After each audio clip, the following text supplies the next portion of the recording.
अस्सलाम वालेकुम नाज़रीन, मैं हूं आपका मेहमानदार मुसव्वर अली बलोच। आपको पता है मैं अपने प्रोग्राम कराची में आपसे उन शख्सियात की मुलाकात करवाता हूं जिन्होंने कराची की जो है ना वो मुख्तलिफ़ शोबा हाय ज़िंदगी में बड़ी खिदमत की होती है।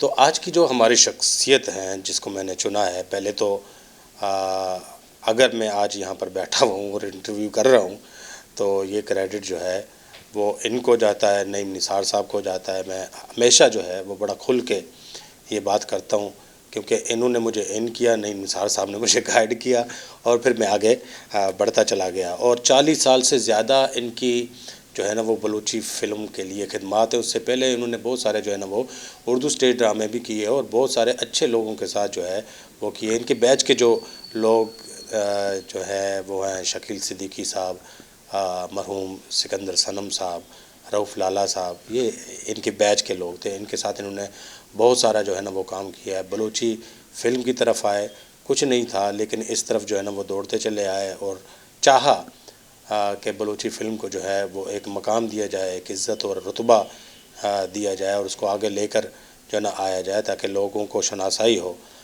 बलूची टैलेंट से, बलूची फ़नकारों से। तो किस हद तक कामयाब हुए ये बताएंगे, अभी बात करते हैं। तो मेरी जो आज की चुनी हुई शख्सियत है वो हैं दानिश बलोच साहब। सर वालेकुम अस्सलाम। सर कैसे हैं? अल्लाह का शुक्र, अल्लाह का एहसान है।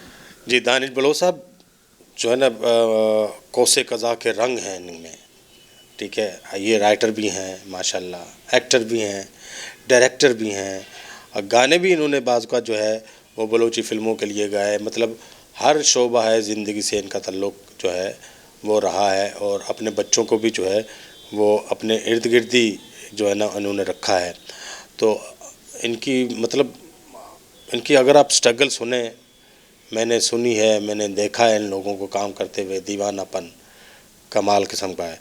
सर चले जाते वहाँ पर उर्दू फिल्म ड्रामों में, उर्दू थिएटर में पैसा भी था, मकाम भी था, बाहर भी हो आते, क्या आप यहाँ फंस गए? मतलब बलोची उसमें पल्ले से जो है ना वो खर्च करना पड़ा तो मतलब कभी ऐसा एहसास हुआ? मुसव्वर बलोच, सबसे पहले तो मैं आप सबका शुक्रिया अदा करता हूँ।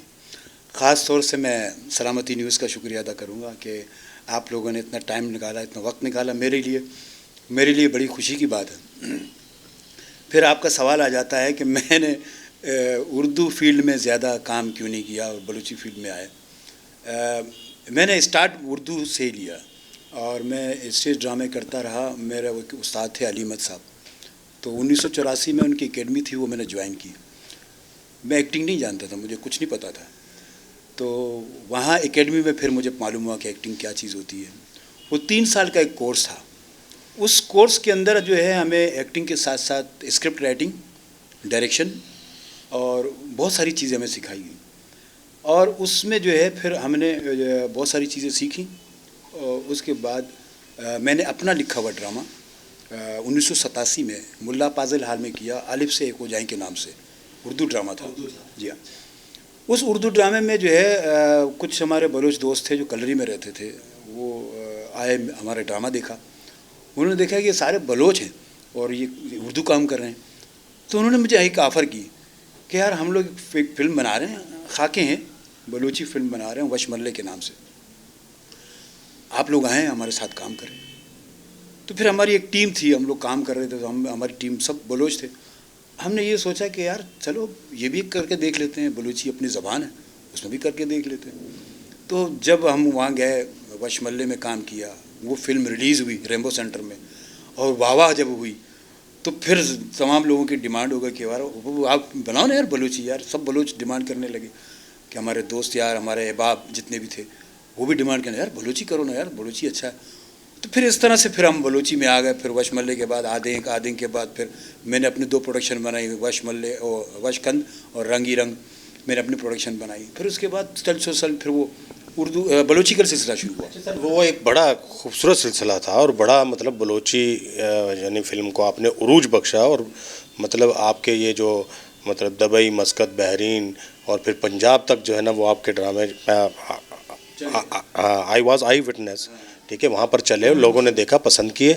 तो मतलब क्या कोई मैनेजमेंट ठीक नहीं थी, क्या ऐसा था कि जहाँ पर कोई कमी रह गई थी कि आप इसको मतलब सही तरीके से जो है ना इसको मैनेज नहीं कर सके, कोई प्रोडक्शन अच्छी सी नहीं बना सके, फिर उसको जो है ना आगे मॉडर्न वे में जो है ना वो कन्वर्ट नहीं कर सके, क्या क्या था, कुछ ऐसा था, क्या कमी थी आपके नज़र? नहीं, उस ज़माने में ऐसा है कि मुसव्वर स्पेस खाली था, कुछ नहीं था। मतलब बलूची ज़बान में ना कोई डायरेक्टर था, ना कोई एक्टर था और ना कोई कैमरामैन था।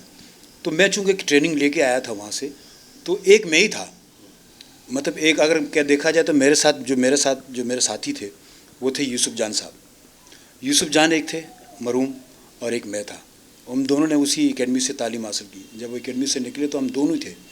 अब हम दोनों की कोशिश थी कि यार हम अपने ही में से लोगों में से कुछ लोग पैदा करें जो इस फील्ड में हमारे साथ काम करें टीम में। तो उसमें राइटर भी हों, उसमें डायरेक्टर भी हों, उसमें कैमरामैन भी हों, उसमें दूसरे बहुत सारे शायर ये वो एक्टर भी हों। तो हम आस्ते आस्ते पैदा करते गए। मैंने और यूसुफ जान ने बहुत कोशिश की और अपने ही लोगों में से बलूची आर्टिस्टों को पैदा करने की कोशिश की। अब यही वजह है कि जो आगे नहीं बढ़ सके, हमारे पास जो फैसिलिटीज़ हमारे पास थी, हमारे पास थे वीसीआर।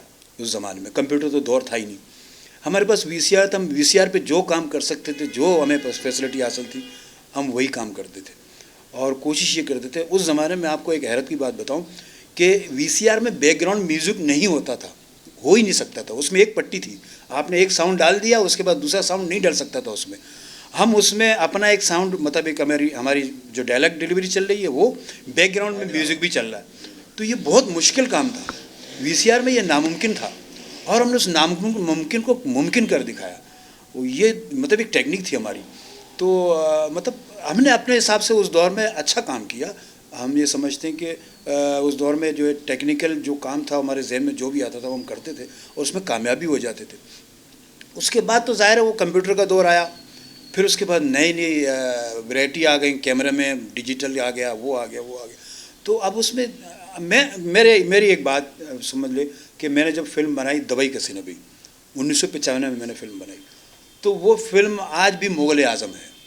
जैसे इंडिया में मुग़ल आज़म जितना वो तारीख़ी फ़िल्म है, इसी तरह बलूची ज़बान में दुबई कसी नबी एक तारीख़ी फ़िल्म है।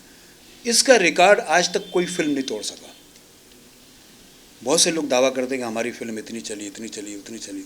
मैं सुनता रहता हूँ, मुझे ठीक है, लेकिन अब भी लोग, मैं जहाँ जाता हूँ लोग दुबई कसी नबी का कहते हैं, यार वो आपकी फिल्म दुबई कसी नबी। तो इसका मकसद ये है कि लोगों ने उसको देखा, बड़ा अप्रिशिएट किया। अच्छा सर, अभी जो है वो थोड़ा सा एक तब्दीली आई है। पहले तो बहुत सारी रुकावटें भी आप लोगों को सहनी पड़ी, आप लोगों को बहुत सारे मसाइल थे, कल्चर, सकाफ़त, इसको भी देखना था।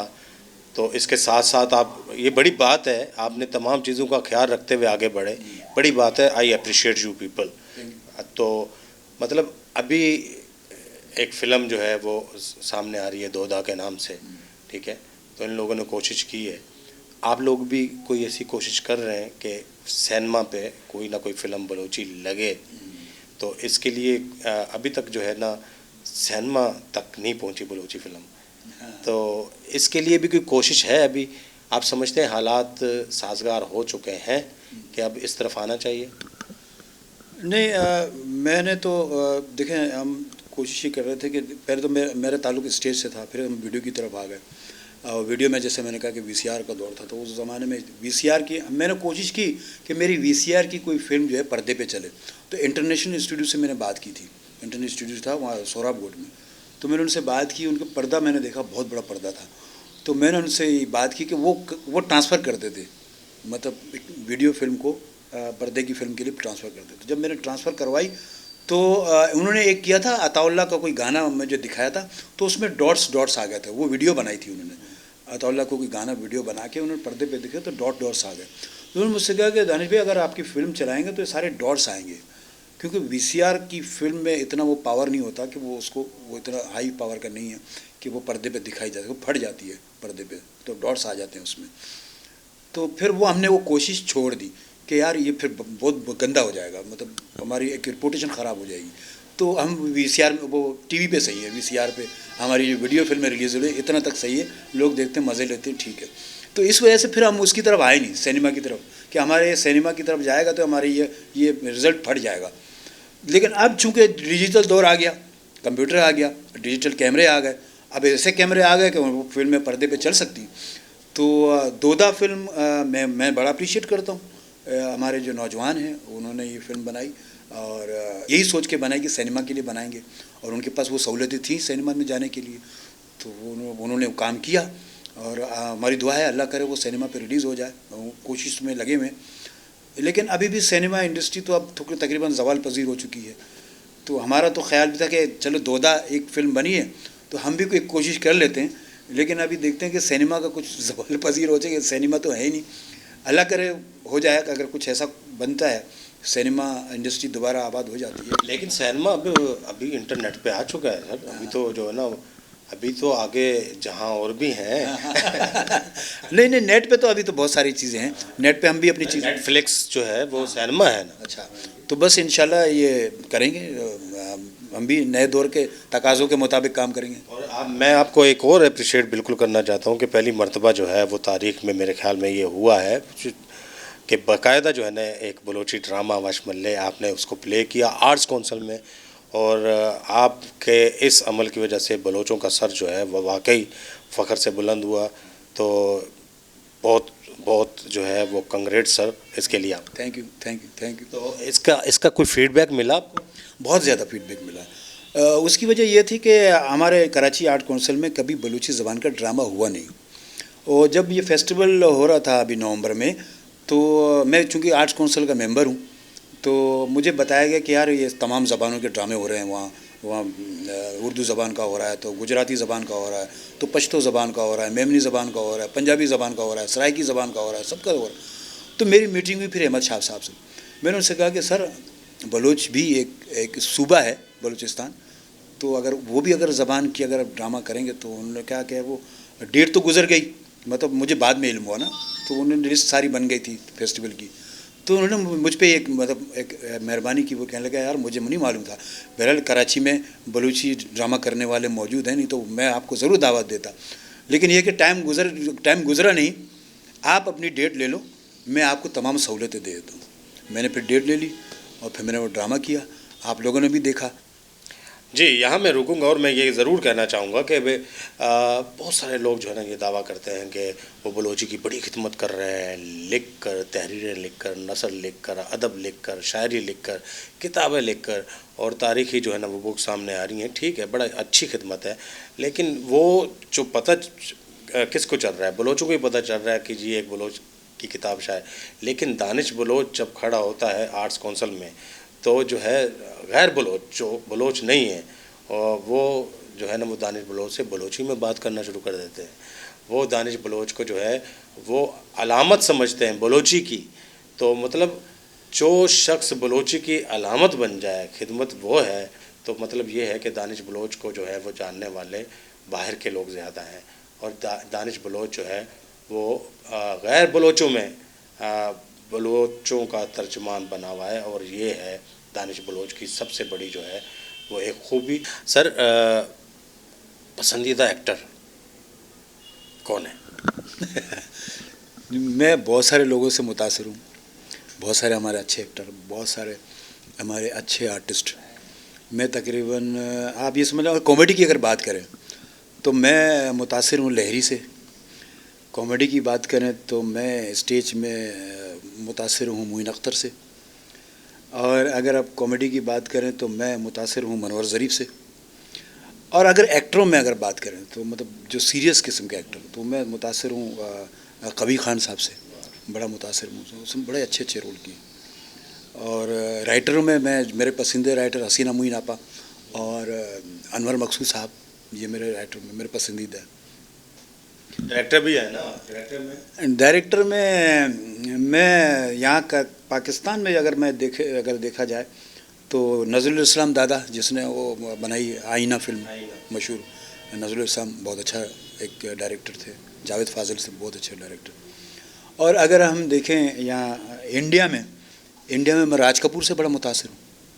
राज कपूर बेहतरीन डायरेक्टर, बहुत अच्छे ज़हीन डायरेक्टर, और एक्टर भी बहुत अच्छा। राज कपूर ने काफ़ी फिल्में डायरेक्ट की, आपको मतलब जोकर पसंद है? मेरा नाम जोकर। मैं आपको एक छोटी सी मिसाल दूँ। यहाँ पाकिस्तान में जो है नज़रुल इस्लाम दादा जो है वो फिल्म बना रहे थे, तो नज़रुल इस्लाम ने अखबार में जब ये पढ़ा कि राज कपूर ने इंटरव्यू दिया था, नहीं सॉरी, नज़रुल इस्लाम से किसी ने पूछा कि भाई आप इतनी अच्छी डायरेक्शन कर लेते हैं तो अच्छे डायरेक्टर के लिए मतलब क्या होना ज़रूरी है, तो उन्होंने कहा कि अच्छा डायरेक्टर बनना है ना तो आप राज कपूर की मेरा नाम जोकर देख लो। वाह वाह वाह वाह, बड़ी बात है। ये अप्रिसिएशन होती है एक बड़े शख्स की दूसरे बड़े शख्स को जो अप्रिशिएट करना होता है, बड़ी बात है।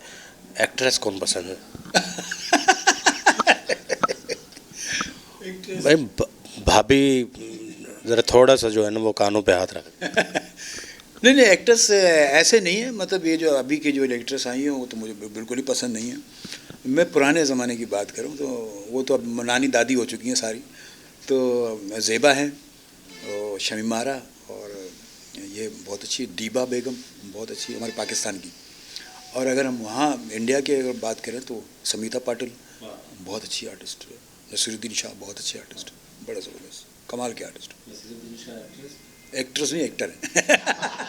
अच्छा भाभी आपको तो मुतमिन कर दिया, वो अब नानी दादी हो चुकी है, फ़िक्र करने की ज़रूरत नहीं है, मतलब कोई इशू नहीं है। अच्छा सर, मुस्तकबिल में बलूची फ़िल्म को कहाँ ले जाने का इरादा है, या मुस्तकबिल के आपके कौन से प्रोजेक्ट्स हैं? अभी तो आपका एक यूट्यूब चैनल भी बड़ा माशाल्लाह ज़बरदस्त चल रहा है, ठीक है, छोटे छोटे क्लिप्स उसमें डाल रहे हैं आप, तो और क्या प्रोजेक्ट्स हैं?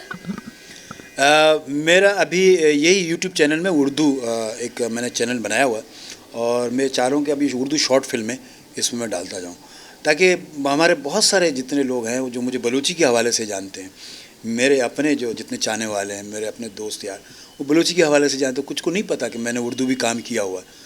तो मैं चाह रहा हूँ कि मेरे थोड़ा सा उर्दू जो काम किया है या अब जो मैं कर रहा हूँ वो थोड़ा सा काम करके उनको बताऊँ कि मेरा उर्दू में भी थोड़ा सा ये काम है। तो वो उर्दू में कुछ ड्रामे हैं वो मैं डाल रहा हूँ उसमें, और अब नेक्स्ट में मेरा प्लानिंग ये है कि कुछ शॉर्ट फिल्म में उर्दू बना के उसमें डालता जाऊँ। बलूची तो मेरा चल रहा है, वो अल्लाह का शुक्र है, लोगों ने बड़ी इज़्ज़त दी है, बड़ा मान दिया है, बड़ा प्यार दिया है। मैं अपनी तमाम बलूच कौम का जो बलूची ज़बान बोलने वाले हैं, बड़े चाहने वाले हैं, मैं उन सबका तहे दिल से शुक्रगुज़ार हूँ कि उन्होंने मुझे इतना बड़ा मान दिया, इतनी इज़्ज़त दी, और मैं उन सबका दिल से शुक्रिया अदा करता हूँ। यहाँ पर मैं एक बात ज़रूर कहना चाहूँगा, अगर मतलब दानिश बलोच साहब को बलोची फ़िल्म इंडस्ट्री अगर आप कह लें या बलोची शोबिस कह लें, अगर उनको जो है वो बुरा ना मना जाए क्योंकि वो राज कपूर को पसंद करते हैं, मैं इनको कहना चाहता हूँ ये बलोची फ़िल्मों के दिलीप कुमार हैं, ठीक है, तो ये वाकई दिलीप कुमार हैं। इस वक्त हमारे लिए बड़ा मान है, बड़ी इज़्ज़त है, बड़ा प्यार है लोगों के दिल में इनके लिए, ये बड़े महान हैं, ये लेजेंड हैं हमारे जो है ना वो बलोची फ़िल्मों के, ठीक है, और इसको साथ लेके चले हैं, गर्मी सर्दी सब कुछ झेला। सर, पढ़ा लिखा होना भी आपके लिए कोई मसाइल खड़ा किया है? ये बहुत सारे मसाइल, पढ़ा लिखा होना मसला था, और बलूची फ़िल्म बनाना एक बहुत बड़ा मसला था।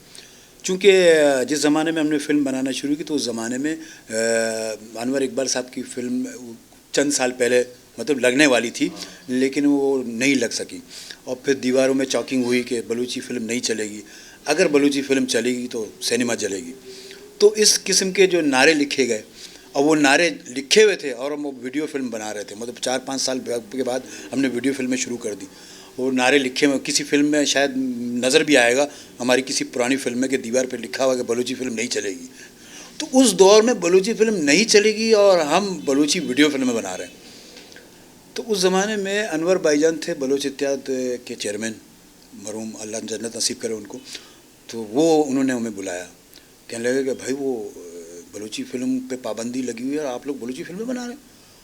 तो हमने कहा सर जी हमारी फिल्मों में लेडीज़ नहीं है हम सिर्फ मर्द हैं तो कहने लगे अच्छा मर्द हैं तो ठीक है चलो बनाओ फिल्म, बस लेडीज़ नहीं डालना।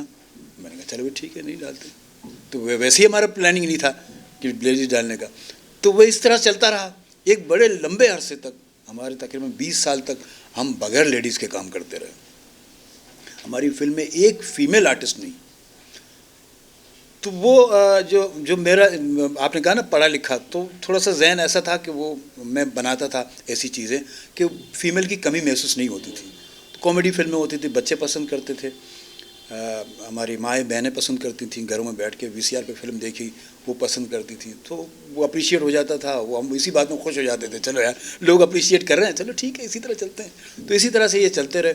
तो ये मसाइल थे हमारे लिए। मतलब आप ये समझ लो कि आप कोई फिल्म बनाते हो तो उस फिल्म में अगर कोई फीमेल नहीं होगी तो फिल्म होगी, वो नहीं बनेगी। लेकिन हम किस तरह से बनाते जी, ये आप देखें ना, ये मसले थे ना हमारे लिए। दूसरा बड़ा मसला हमारे पास था बजट का, कि हम उस बजट को कैसे पूरा करें। उस ज़माने में हम 10-12 हज़ार में कोई फिल्म बना लेते थे, लेकिन अब 10-12 हज़ार लाएँ कहाँ से? कोई एक बंदा जो है ऐसा कोई नहीं था जो उस पे बजट लगा सके, फिल्म में बजट लगा 10-12 हज़ार एक साथ। तो जिससे हम बात करते थे वो कहता कि चलो भाई मैं 10-12 हज़ार आपको दे दूंगा, लेकिन मुझे क्या मिलेगा?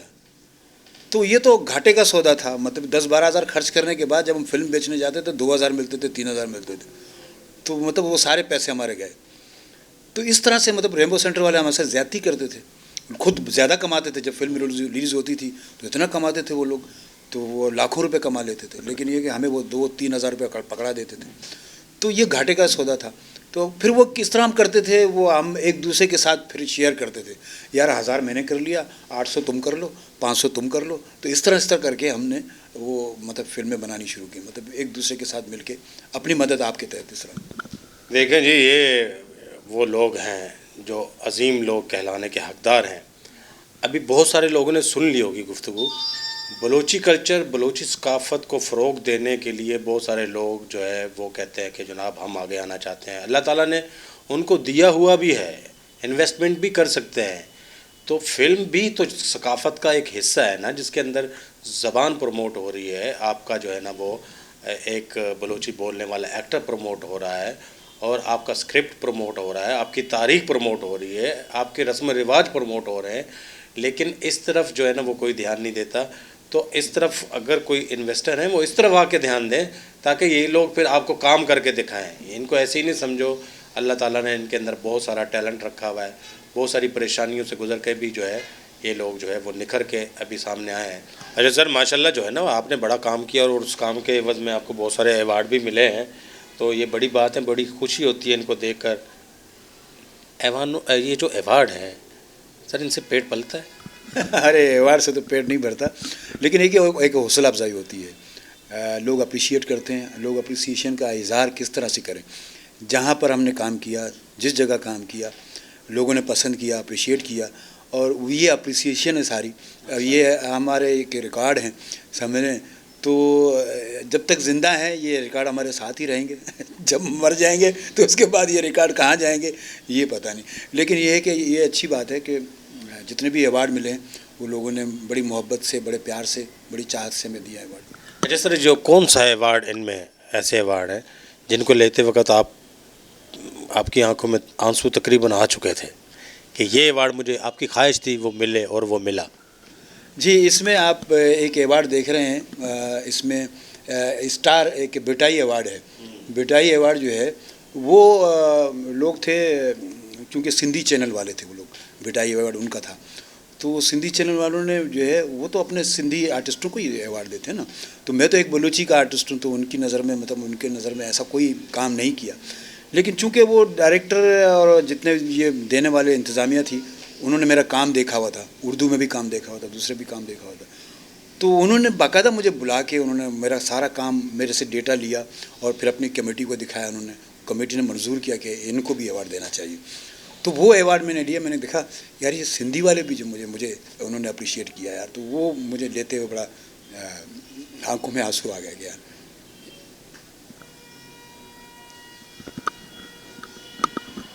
नाज़रीन, ये इनको कुछ नहीं चाहिए आपसे, ना आपका पैसा, ना आपकी दौलत, ना कुछ, ठीक है।